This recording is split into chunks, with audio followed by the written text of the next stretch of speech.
Bapa di surga, terima kasih hari ini Engkau telah memberi kesempatan, Engkau memberi anugerah pagi hari ini. Hamba membutuhkan kasih karunia-Mu pagi hari ini. Agar hamba-Mu beserta anak-anak-Mu di tempat ini bisa menjalani kehidupan di depan kami yang penuh tantangan. Tanpa Roh Kudus hamba-Mu tidak mampu. Hanya Engkau yang bisa menopang hidup kami. Hamba-Mu siap mendengarkan apa yang Kau ajarkan di dalam hidup kami. Roh Kudus, sekali lagi, berbicaralah di dalam kehidupan kami. Kami siap untuk mendengar. Kami siap untuk mengatakan kepada anak-anak-Mu, pakailah hati dan pikiran kami, agar kami bisa menyampaikan kebenaran firman-Mu di dalam kehidupan ini. Kita sanggup menjalani kehidupan yang akan kita jalani. Terima kasih Bapa, di dalam nama Yesus sekali lagi hamba-Mu bersyukur dan terima kasih. Amin. Shalom. Semua sehat-sehat ya, luar biasa. Lagu Singa Yehuda itu ingat-ingat masa lalu Bapak Ibu, masa muda, masa kita masih kenal pertama kali Yesus, wah itu semangat-semangatnya. Jingkrak-jingkrak luar biasa dulu. Ya betul itu. Lama nggak dengar, kali ini baru dengar. Bapak Ibu yang dikasihi Tuhan, sekali lagi semua sehat ya. Kita harus bahagia Bapak Ibu. Kenapa? Karena dunia sedang tidak baik-baik. Kenapa saya katakan tidak baik-baik? Persoalan banyak, masalah banyak, tantangan banyak. Satu belum selesai, datang lagi persoalan.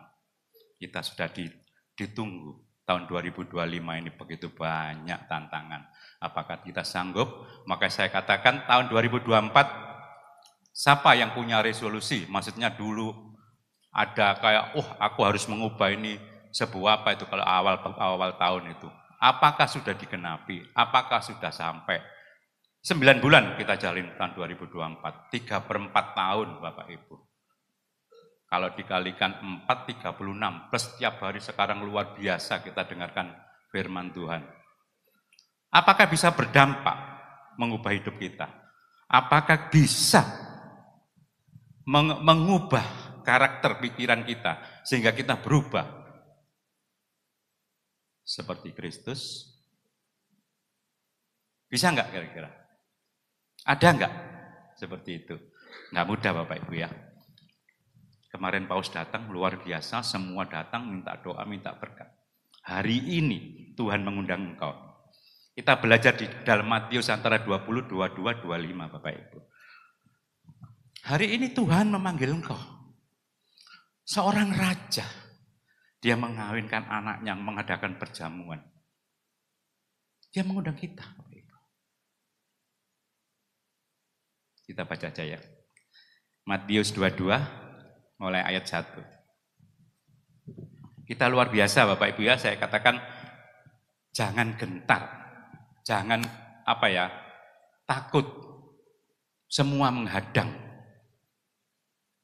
Ekonomi udah siap-siap, sudah terasa mulai bulan kemarin, kerjaan mulai sepi, daya beli menurun. Tahun depan pajak berubah, PPN tambah 1%, tambah susah lagi. Belum BBM, belum iklim, belum kita sudah dicanangkan ada gempa, semua akan berhenti, semua menahan daya beli yang begitu besar, dia beli secukupnya. Ini kita hadapi Bapak Ibu. Maaf ya, karena saya dari dunia sekuler, maka saya paparkan ini. Mungkin Bapak Ibu 9 bulan, kita mendengar firman, begitu luar biasa, mengenakan telinga. Kadang-kadang kita nggak tahu, Tuhan luar biasa, kita dahsyat. Tapi kita lupa diri kita, bahwa di depan kita banyak tantangan hidup. Kita nggak tahu, kita lewat. Tapi Tuhan luar biasa Bapak Ibu. Maka tergantung kita meresponi. Kita belajar di dalam Matius 22 ayat 1. Kita baca gantian ya. Yang pertama, saya bacakan, yang kedua Bapak Ibu, nanti bersautan sampai ke 14. Lalu Yesus berbicara pula dalam perumpamaan kepada mereka.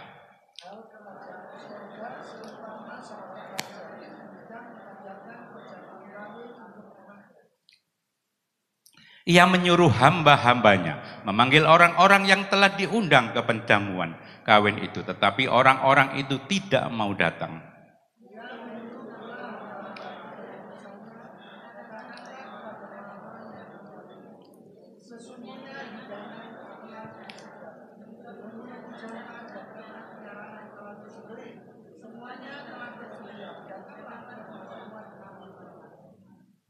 Tetapi orang-orang yang diundang itu tidak mengindahkannya.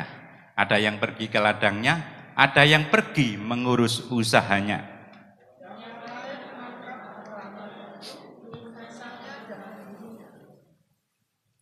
Maka murkalah raja itu lalu menyuruh pasukannya ke sana untuk membinasakan pembunuh-pembunuh itu dan membakar kota mereka.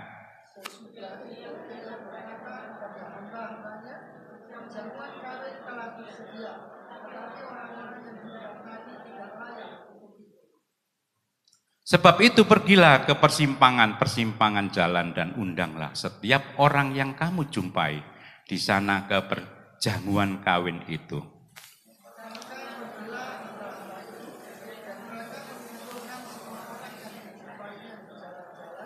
Orang jahat dan orang baik.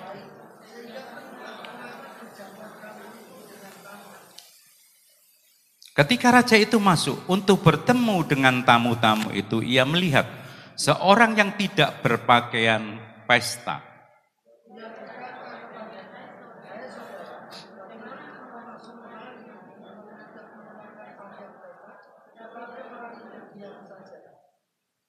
Lalu kata raja itu kepada hamba-hambanya, ikatlah kaki dan tangannya, dan camkanlah orang itu ke dalam kegelapan yang paling gelap.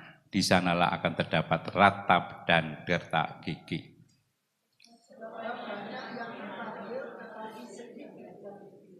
Camkanlah yang terakhir, Bapak. Banyak yang terpanggil, sedikit yang dipilih. Mungkin Bapak Ibu pagi hari ini dipanggil oleh Tuhan. Kalau dari semua yang kita baca ini, ya itu menggambarkan bagaimana raja memanggil. Dia berpesta, sudah persiapan begitu banyak, luar biasa. Dia memanggil orang-orang yang mungkin ada strata ya Bapak Ibu ya, kelas AB lah saya katakan gitu. Yang A itu yang susah Bapak Ibu. Dia alasan lah, berusaha bekerja lah, alasan masih apalah, banyaklah persoalan. Urusan keluarga, urusan kemana aja. Dia nggak bisa datang Bapak Ibu. Hamba murka, rajanya murka, suruh hambanya memanggil setiap orang yang ada dijumpai. Dia memanggil orang yang jahat dan orang yang baik. Datang Bapak Ibu, datang semua di pesta itu. Tapi begitu raja memeriksa, begitu semua penuh, raja itu memeriksa Bapak Ibu. Dia datang. Ada orang yang tidak berpakaian pesta. Ini yang menarik Bapak Ibu. Dia yang datang dari orang jahat, orang baik, ada yang tidak berpakaian pesta. Marah raja itu. Ikatlah kaki, camkanlah di dalam yang paling gelap. Kegelapan yang paling gelap. Di situ dikatakan banyak yang terpanggil, sedikit yang dipilih. Dari pembicaraan ini Bapak Ibu di ayat ini saya menggambarkan di dalam kita ini. Kita datang, kita dipanggil Tuhan. Ternyata ada Kristen yang betul-betul Kristen sejati, ada Kristen yang duniawi, yang tidak berpakaian pesta. Betul? Lihat di seperti ini. Apa sih motivasi kita? Apa sih tujuan kita? Kita tidak tahu bahwa kita datang ke gereja itu untuk apa. Sekarang salah kaprah loh Bapak Ibu. Sekarang orang pergi ke gereja cuma motonya itu pokoknya aku datang. Supaya diberkati, supaya Tuhan. Jadi itulah motivasinya duniawi, diberkati.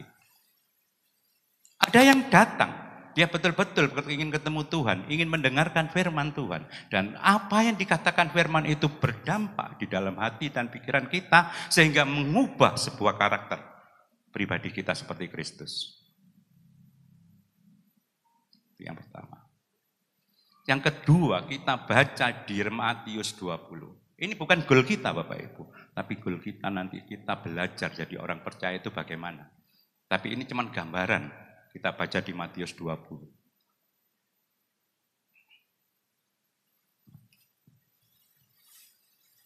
Seorang bos kebun anggur Bapak Ibu. Adapun hal kerajaan surga, tetap kita gantian ya, soalnya ini sampai akhir. Sama seperti seorang tuan rumah yang pagi-pagi benar keluar mencari pekerja-pekerjanya untuk kebun anggurnya.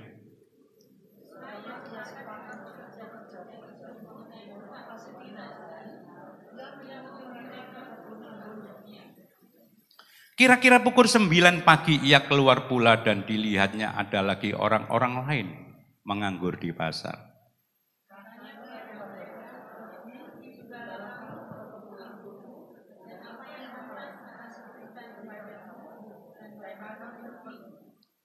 Kira-kira pukul 12 dan pukul 3 petang ia keluar pula dan melakukan sama seperti tadi.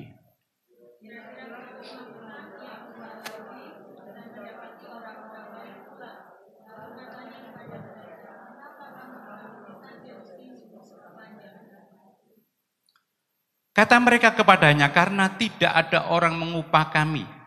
Katanya kepada mereka, pergi jugalah kamu ke kebun anggurku.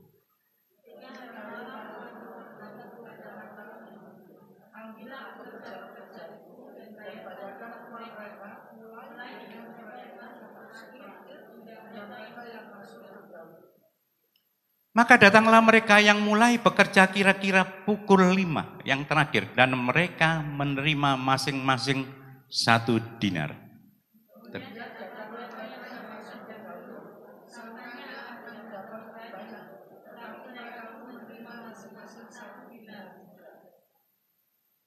Ketika mereka menerimanya, mereka bersungut-sungut kepada tuan itu.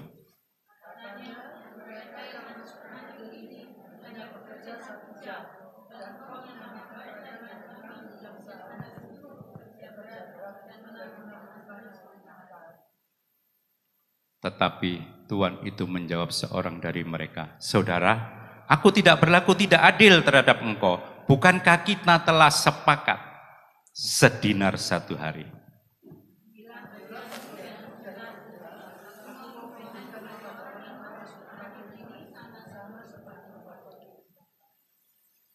Tidakkan aku bebas mempergunakan milikku menurut kehendak hatiku? Atau iri hatikah engkau karena aku murah hati?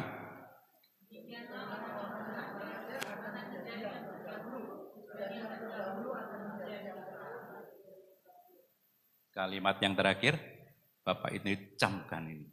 Yang pertama jadi yang terakhir jadi yang terdahulu.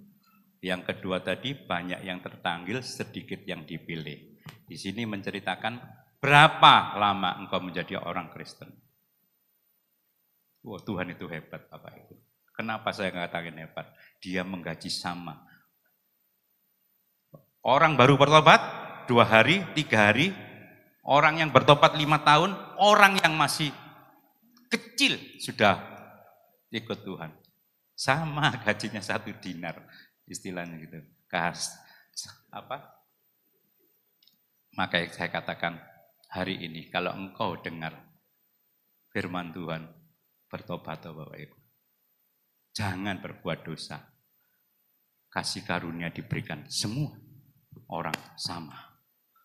Mungkin kita yang sudah berbuat banyak melayani, jangan sangka pikir wis aku melayani suwi bertahun-tahun, wah Tuhan minta jalan lebih. Sama Bapak Ibu.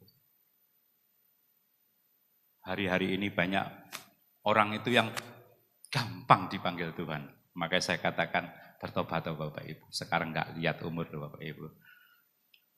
Aduh, saya masih muda. Dengar meninggal. Saya barusan tanya teman saya, mana si A itu? Loh, kamu udah tahu tak? Meninggal Pak, bulan yang lalu. Waduh, mau ngomong apa? Sakit apa? Enggak sakit Pak, jantung.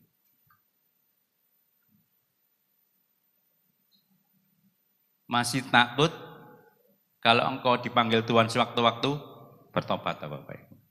Bertobat. Tuhan ngomong sama upahnya. Hari ini engkau bertobat, sama engkau 5 tahun bertobat, sama engkau masih sudah kecil, rupanya sama Bapak Ibu. Ingat ya, jangan kalau kita punya pikiran yang kita mulai kecil, kita sudah jadi Kristen, kita benar-benar. Di sini ayat yang terpadat, apa? Yang pertama jadi yang akhir loh. Hati-hati Bapak Ibu. Ya toh? Semua dikasih sama. Di Matius 25 dikatakan dikasih 5 talenta. 3 talenta, 1 talenta. Kita semua dikasih. Nggak ada yang nggak dikasih. Tergantung Bapak Ibu. Semua ada di tangan Bapak Ibu. Apa yang kita lakukan dalam hidup ini? Hidup gak mudah Bapak Ibu. Makanya saya katakan yang di Matius 22, ada orang yang benar-benar sejati Kristen. Ada orang yang Kristen duniawi. Dia datang ke sini, apa yang kau? Ada perbedaan. Kalau orang yang benar-benar sejati, kalau ke gereja, dia mendengarkan firman Tuhan. Dan dia selalu mengucap syukur. Karena dia sadar siapa dirinya. Dan Tuhan berdaulat dalam hidupnya. Makanya dia banyak bersyukur. Dia datang, dia ngomong, Tuhan terima kasih. Engkau hari ini, Engkau memberi kami hidup. Engkau memberi nafas. Kalau yang Kristen duniawi, Tuhan hari ini Engkau berkati aku. Aku membutuhkan ini, aku membutuhkan itu.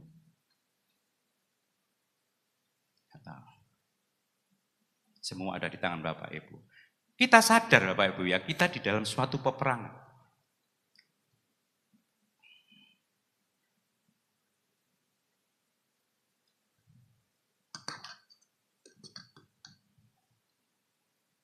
Kita sadar kalau setiap hari kita mengalami peperangan rohani yang begitu hebat. Sadar enggak?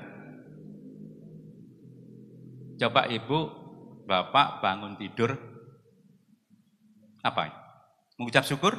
Atau kita sudah galau, kita khawatir? Mulai peperangan mulai pagi hari ini. Mungkin bagi bapak-bapak, kita mengalami kekhawatiran di dalam pekerjaan yang begitu luar biasa hari-hari ini. Persaingan, daya beli, segalanya, kenaikan harga barang, itu akan berdampak. Sehingga bapak-bapak ini yang bagian mencari nafkah, garis depan, kita ketakutan. Peperangan rohani. Apakah kita bertahan? Kita tetap di jalannya Tuhan? Atau kita keluar dari garis jalannya Tuhan? Gak tahu, tergantung.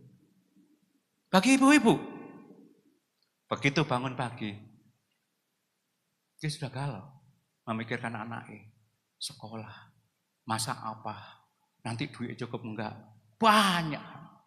Itu peperangan rohani. Bagi anak-anak, sekolah susah, segala membutuhkan uang, akhirnya mengambil jalan pintas. Peperangan rohani begitu hebat, bukan melawan darah dan daging, melainkan roh-roh di udara, untuk menyesatkan hati dan iman kita. Iman kita. Makanya saya katakan, saya kadang-kadang itu sedih Bapak Ibu ya. Zaman sekarang itu betul-betul luar biasa dahsyat. Semua sudah terbuka. Apapun terbuka. Kalau Bapak Ibu mencari firman Tuhan, mendengarkan firman Tuhan, banyak dari hamba Tuhan A, B, C, D. Banyak sekali. Mereka seperti berlomba-lomba mencari ketenaran, mencari suara terbanyak itu. Seperti itu. Jadi dia mengandalkan judul-judul yang bombastis. Dia mengenakan telinga kita. Sehingga kita betul-betul dahsyat. Tapi kita lupa Bapak Ibu. Kita itu berjalan di dalam hidup sebuah realita. Kita tidak bisa mengubah, kau diberkati Tuhan terus kamu berubah. Tidak mudah. Ikut Tuhan adalah mengalami sebuah proses yang panjang. Makanya saya katakan banyak hamba-hamba Tuhan jatuh akhir-akhir ini. Bapak Ibu mungkin dengar jatuh di dalam keuangan, jatuh di dalam perzinahan, dalam martabat. Karena apa? Iblis menebarkan segala keinginan. Keinginan daging, keinginan mata, keangkuhan hidup. Kalau keinginan daging, keinginan mata mungkin kita bisa lah. Tapi begitu keangkuhan hidup, nggak terasa Bapak Ibu. Sebab orang yang diberkati, orang yang tenar, orang yang lebih, dia tidak merasakan bagaimana keangkuhan hidup itu timbul di dalam hatinya. Kesombongan, keegoisan, merasa benar dirinya. Ini merajalela Bapak Ibu. Sungguh, kalau Bapak Ibu tidak benar-benar membuat diri kita supaya kuat iman kita, tetap di dalam Yesus, masukkan Yesus. Banyak orang gugur, banyak orang mengatakan mulutnya Yesus, tapi hatinya belum tentu. Dia bersekutu dengan dosa. Dunia begitu kejam Bapak Ibu. Iblis menegarkan segala macam bentuk keinginan dalam hati yang begitu mengikat. Sehingga kita tidak menyadari jebakan-jebakan iblis membuat hidup dalam dosa yang berujung maut. Apa kira-kira yang harus kita lakukan?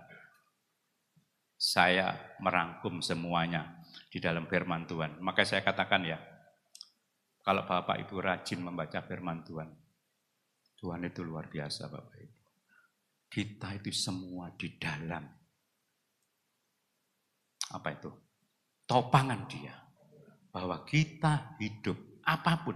Maka jangan sekali-sekali cepat-cepat mengambil keputusan Bapak Ibu. Kalau masalah itu besar. Sebab kita apa? Wes pokoknya setan bekerja, gak bisa.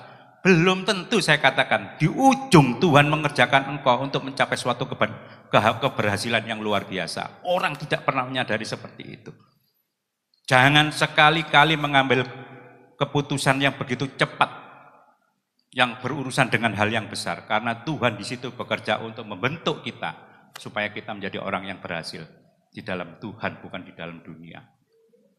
Apa yang kita lakukan? Kenapa banyak-banyak hamba Tuhan yang begitu dahsyat loh Bapak Ibu. Bukan hamba Tuhan seperti kita, kayak saya. Ini bukan. Bapak Gembala yang luar biasa di luar pulau. Melakukan perzinahan. Ada hamba Tuhan yang luar biasa, besar. Ekonomi, keuangan. Masih kurang terus. Hamba Tuhan lagi. Gepui bojoi. Ini sungguh terjadi. Loh, kenapa? Kan mesti Bapak Ibu mesti bertanya dalam hati, kenapa Tuhan kok seperti ini? Iblis. Kita tidak sadar bahwa hidup kita, iblis bekerja. Karena kita dengar Tuhan memberkati, Tuhan menyertai. Benar nggak salah. Tapi kalau dirimu kamu nggak bentengi dengan senjata kuasa Allah, engkau tidak bisa memenangkannya. Ada 3 hal yang saya sampaikan hari ini. Perjumpaan dengan Yesus. Hidup di dalam anugerahnya dan bersyukur. Lakukan seperti itu tiap hari-harimu. Kalau engkau tidak mengalami perjumpaan dengan Yesus, engkau tidak akan mengerti bagaimana kasih karunia Tuhan itu bekerja dalam hidup kita. Saya tahun 90-an mungkin Bapak Ibu ya. Saya menemukan Tuhan dengan benar. Saya dulu ya seperti itu. Wah Tuhan hebat, Tuhan luar biasa. Tapi Tuhan tidak seperti itu Bapak Ibu. Ternyata Tuhan itu senang kalau kita mengajari kita di dalam suatu proses. Harus kita bekerja panjang. Tidak ada langsung di atas, enggak. Dari bawah. Dan tidak ada kamu tidak gugur. Sewaktu-waktu gugur. Tapi Tuhan tetap menopang. Tahun 90, ini saya ceritakan pengalaman saya, kesaksian saya. Makanya saya tahu, betul Tuhan itu seperti itu. Saya waktu menikah, baru menikah. Mungkin di dalam, kalau saat sekarang orang tidak berani melakukan seperti saya. Saya nggak tahu dulu kok berani. Bayaran 150.000 menikah. Tidak punya rumah, tidak punya apa-apa, tidak segala-galanya berani merubah. Kontrak rumah kecil di belakang. Tapi saya punya keberanian. Saya punya optimis, saya punya pengharapan. Saya tidak punya apa-apa, istri saya juga nggak punya apa-apa, sama-sama nggak bawa apa-apa. Saya masih ingat itu Bapak Ibu.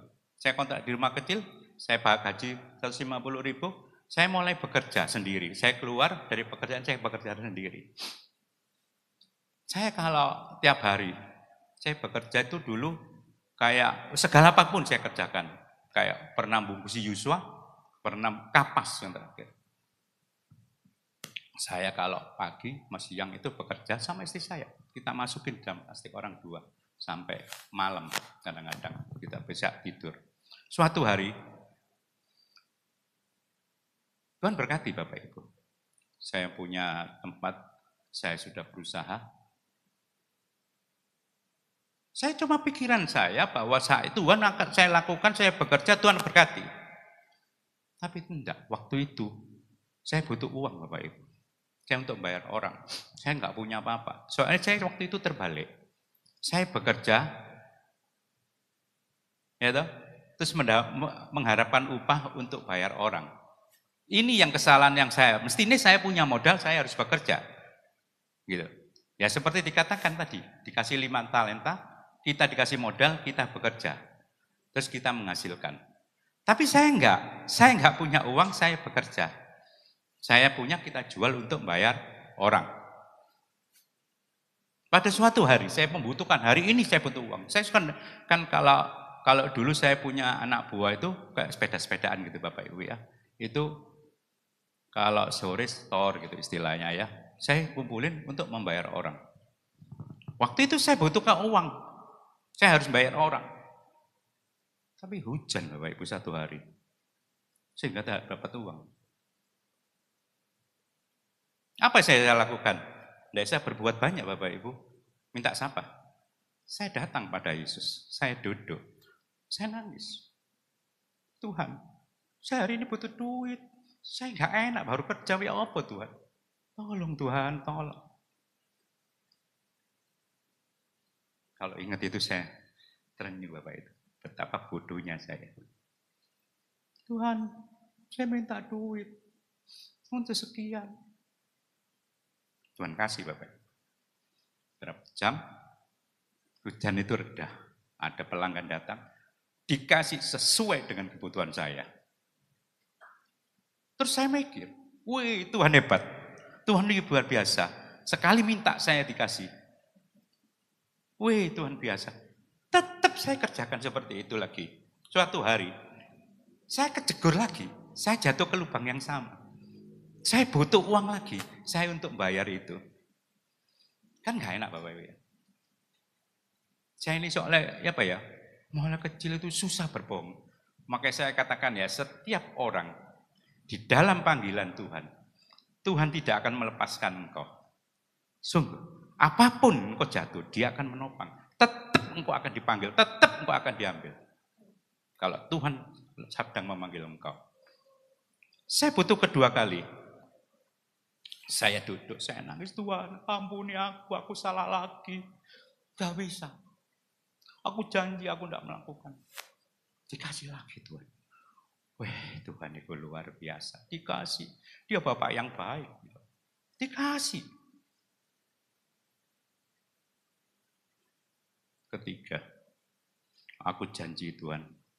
Aku tidak akan jatuh ke lubang yang sama. Aku bukan keledai. Tuhan. Aku percaya Engkau memberkati aku. Tapi Engkau tidak pernah mendidik aku seperti itu. Tidak punya uang, terus berhutang, tidak bisa membayar. Enggak, aku enggak mau. Aku akan berusaha, saya kumpulin jadi duit baru saya berhutang. Di saat saya ketiga kali, enggak diberi Bapak Ibu. No, enggak dikasih. Sampai hari ini Tuhan enggak ngasih. Tapi Tuhan akan menolong dengan caranya, bukan dengan saya minta. Situ saya baru mengenal Tuhan. Ingat tahun berapa? Ibu yang weh ada apa tumpangin? Ingat nggak? Pernah nggak yang ngalami itu? Kasih karunia mula-mula. Kepingin rumah tumpangi dalam nama Yesus besok menjadi milikku. Loh, ini sungguh terjadi Bapak Ibu. Tapi saiki sampai tak tumpang, tempak gak dikei. Dari situ saya tahu, Tuhan itu pribadi yang betul-betul mendidik anak-anaknya. Maka jangan sekali-kali Bapak Ibu seenake melok Tuhan. Iya toh, pikirnya Tuhan iso diutek-utek, Tuhan dijadikan seperti peralat. Enggak, Tuhan itu berdaulat, dia menopang hidupmu, dia akan menolong engkau dengan caranya. Saya percaya itu karena Pak, saya banyak ditolong Bapak Ibu. Saya sakit, saya kagum, wih Tuhan engkau menolong. Begitu ada virus corona, ekonomi goncang, Tuhan menolong dengan caranya. Saya minta uang enggak, dikasih barang. Dia menolong dengan caranya Bapak Ibu. Kita nggak bisa minta seenaknya. Makanya saya katakan, orang-orang hidup, orang percaya harus berjumpa dengan pribadi Yesus.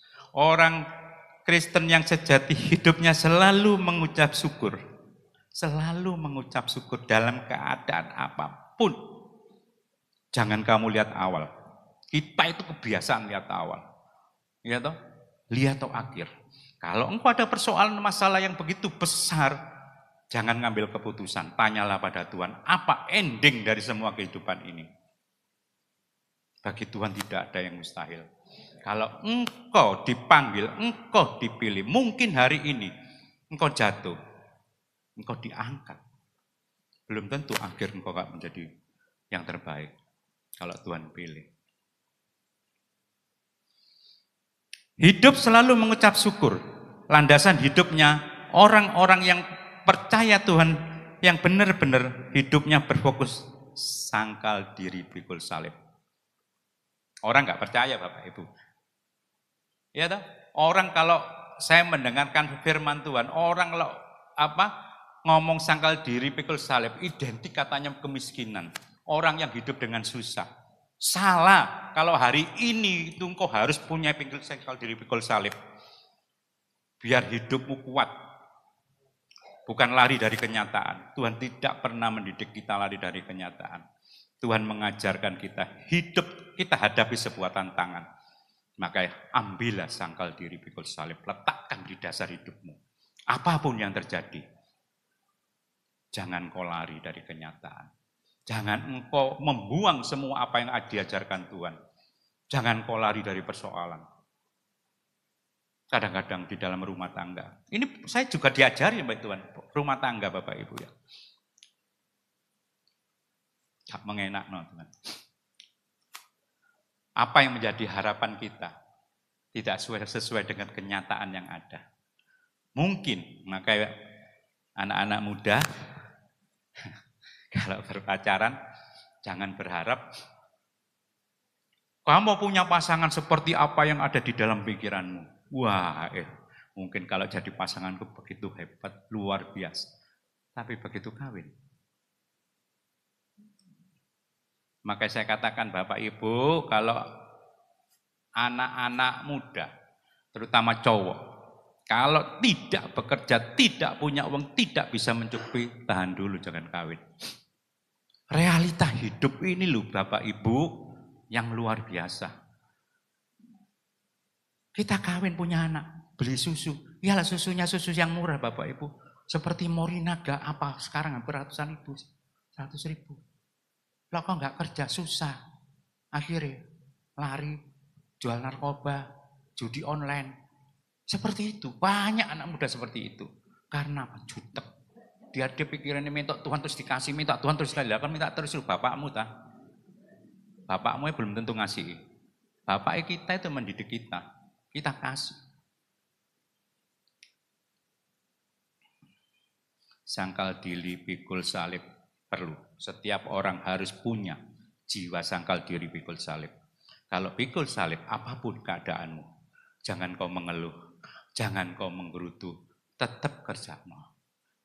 Mungkin pasangan hidupmu membuat kamu susah, tetap itulah harga yang harus dibayar dalam hidupmu. Lakukan. Firman Tuhan praktek dalam hidup. Kasih ono dia terus. Hantemen dengan kasih.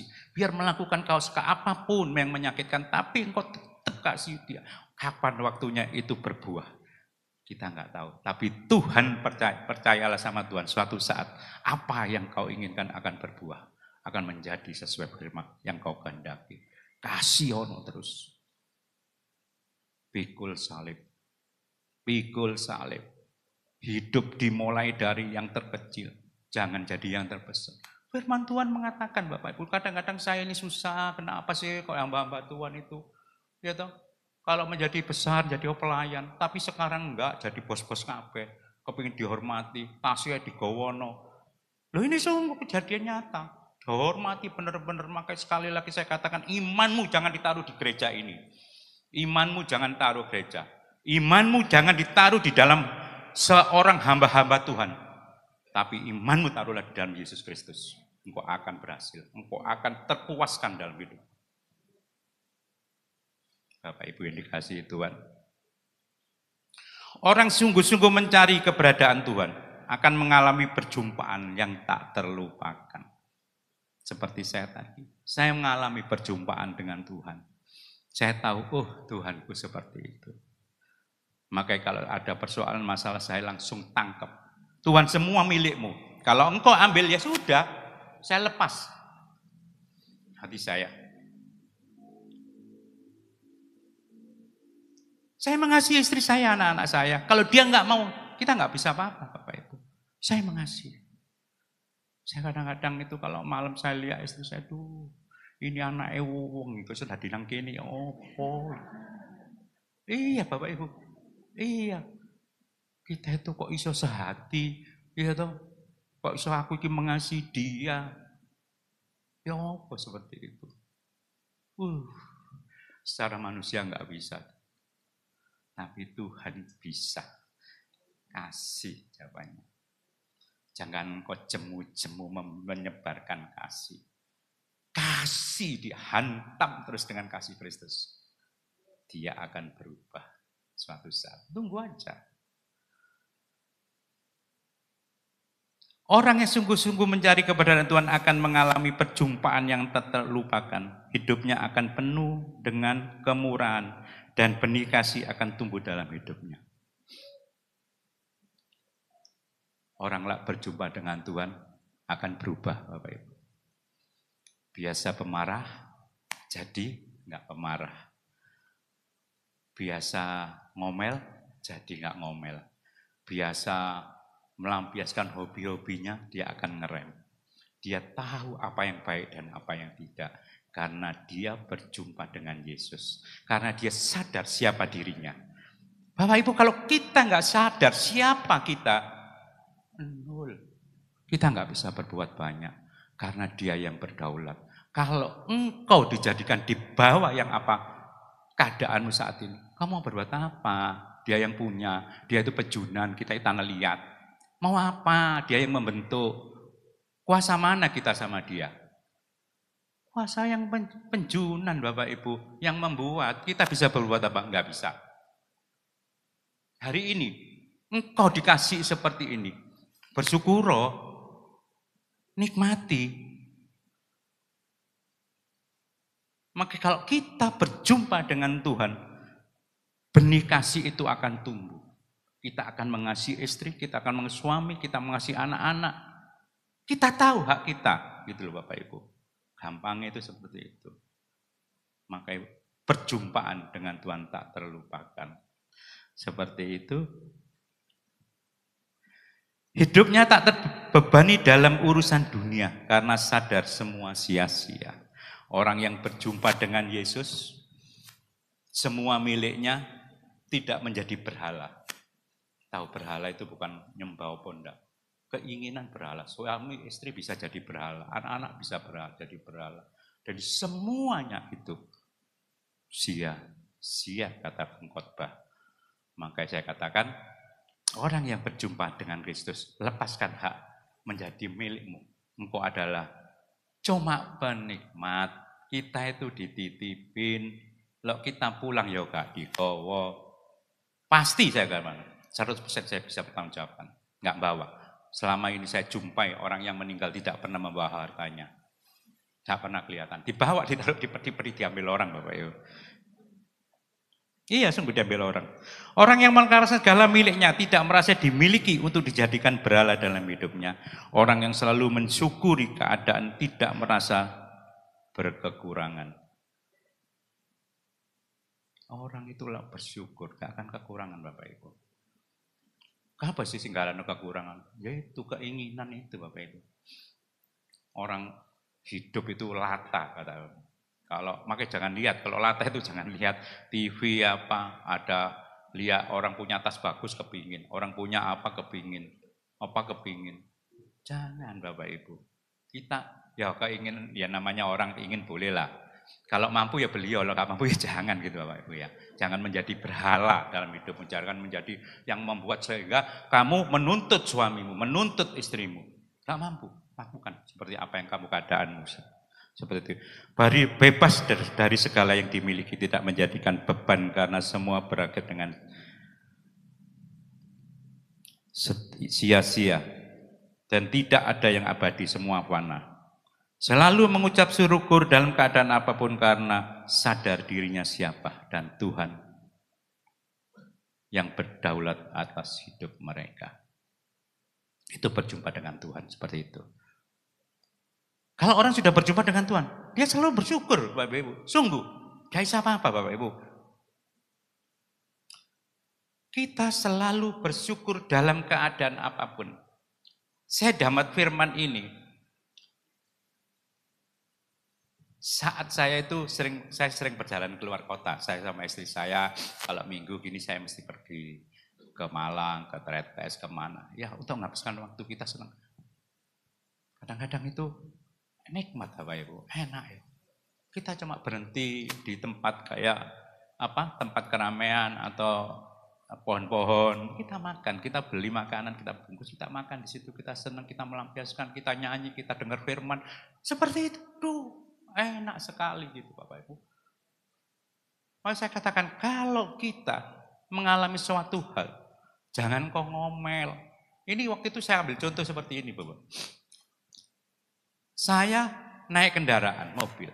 Mobil saya ada persoalan masalah seandainya, jangan sampai terjadi mogok atau apa gitu ya. Mungkin di tol yang dalam kota istilah waru lah seperti itu. Orang ngomel Bu, masalah ngomel malah apa, kendaraannya diomeli, dimarahin seperti itu. Saya belajar mengucap syukur. Seandainya lo waktu itu bermasalah di tengah-tengah antara Malang Surabaya, Pandaan sana, di tengah-tengah tol, terus sepi lampunya mati, ya apa? Dari situ saya belajar, apapun yang saya hadapi, apapun yang saya terima, saya mengucap syukur. Karena yang lebih besar banyak. Kalau kayak dikasih lebih berat, saya nggak bisa apa-apa. Dia yang punya hidup. Saya cuma berdoa. Bersyukur. Bersyukur penting Bapak Ibu. Orang selalu bersyukur adalah orang yang percaya bahwa Kristus berdaulat atas hidupnya. Orang yang bersyukur itu tahu bahwa sadar bahwa kita itu tanah liat. Dia yang berkuasa, yang berdaulat dalam hidupnya. Menjaga hatinya tidak berpengaruh dari keadaan yang ada dalam dunia. Orang bersyukur itu menjaga hatinya tidak terpengaruh dalam keadaan apapun.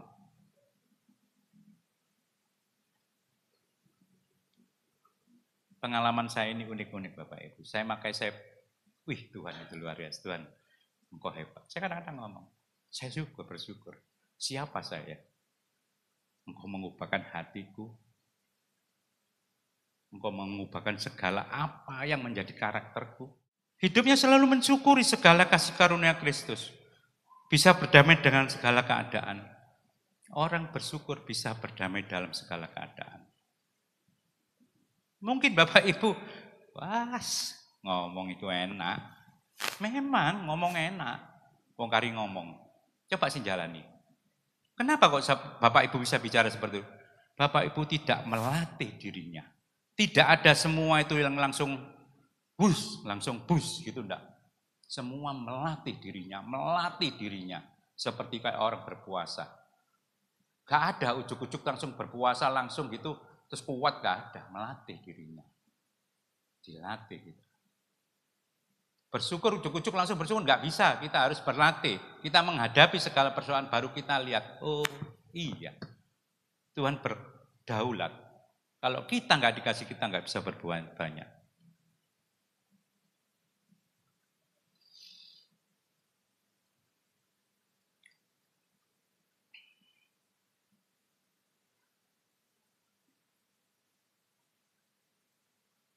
Dia saat berhadapan dengan persoalan tidak mengeluh dan membesar-besarkan persoalan. Orang bersyukur tidak pernah mengeluh.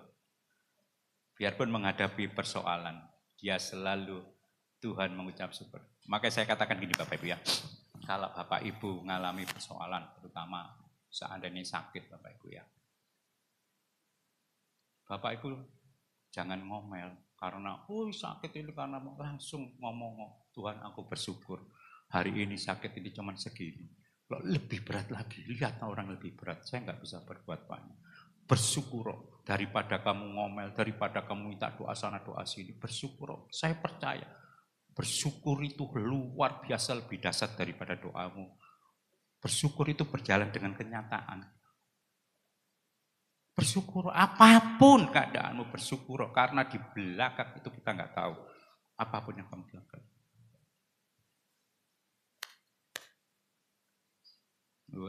Luar biasa Bapak Ibu ya.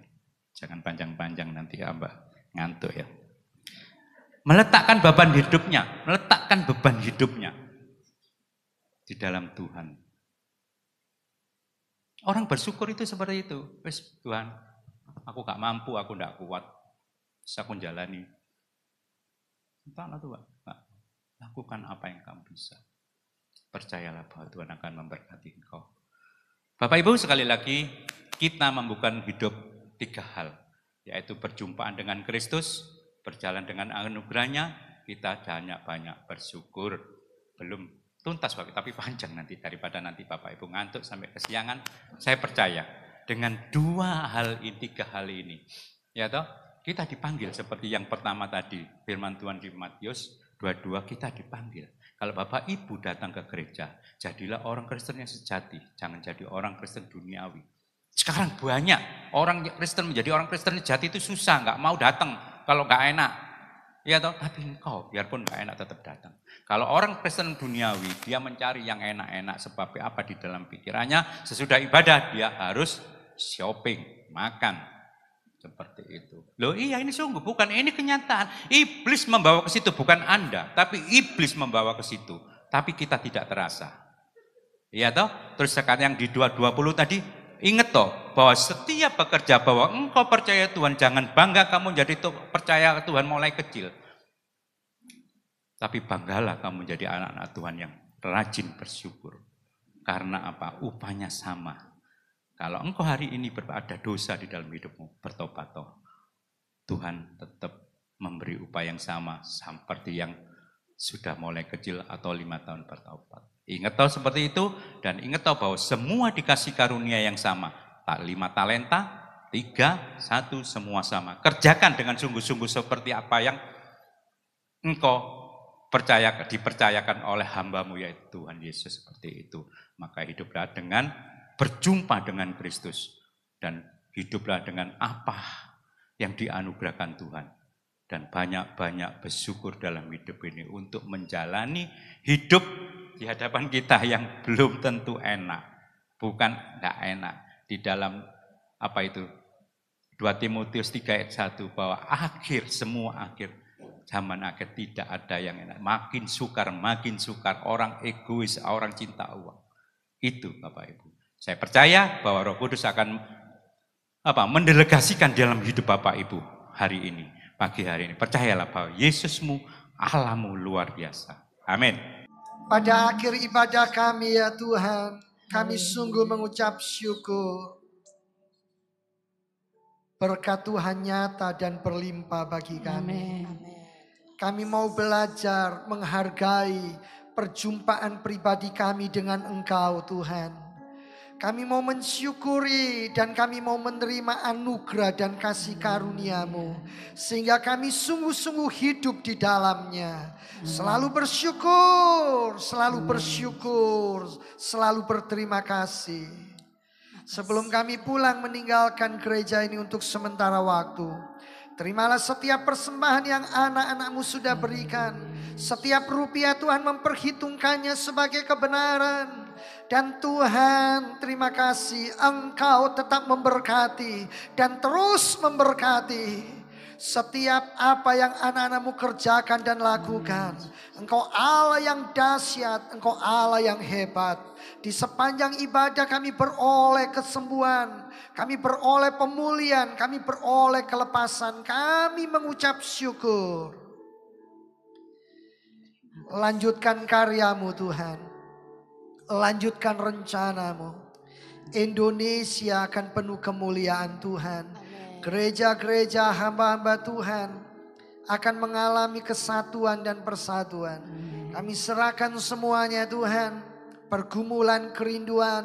Kami memberkati Bapak Presiden dan Wakilnya, TNI, Polri, dan semua jajaran menteri, Presiden dan Wakil yang terpilih, yang akan dilantik pada bulan-bulan mendatang. Kami percaya Indonesia akan menjadi negeri yang berdampak buat Asia dan dunia.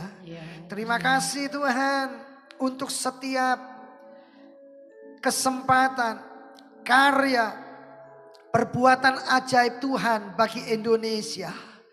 Biarlah gereja-gereja boleh beroleh persatuan untuk menyuarakan Injil kekuatan Allah, kebenaran, agar jiwa-jiwa beroleh keselamatan. Kami percaya gereja-gereja, kami percaya hamba-hamba Allah semakin mengalami pemurnian, mengalami pembentukan sampai kehidupan Kristus menjadi nyata dalam kehidupan kami. Kami percaya dan kami menyerahkan setiap kerinduan, setiap pergumulan juga untuk retreat kami. Kami percaya Tuhan Engkau Yehova Jireh. Engkau sudah mencukupi dan memberkati. Kami mendoakan semua partner-partner pelayanan. Kami mendoakan mereka yang terlibat di dalam seluruh penata layanan yang ada. Semua diberkati, dibukakan jalan. Kami boleh melihat kemuliaan Allah limpah dan mengalir atas kami semuanya. Terima kasih Bapa di sorga. Terima kasih Tuhan Yesus. Terima kasih Allah Roh Kudus. Jemaat yang dikasihi Tuhan, angkatlah kedua belah tanganmu dan arahkan pandanganmu kepada sorga. Terimalah berkat dari Allah Bapa, cinta kasih kemurahan Tuhan Yesus Kristus di dalam persekutuan Allah Roh Kudus menyertai dan memimpin hidupmu sekarang bahkan sampai selama-lamanya. Pulanglah, terimalah berkatnya. Puji Tuhan, haleluya, amin.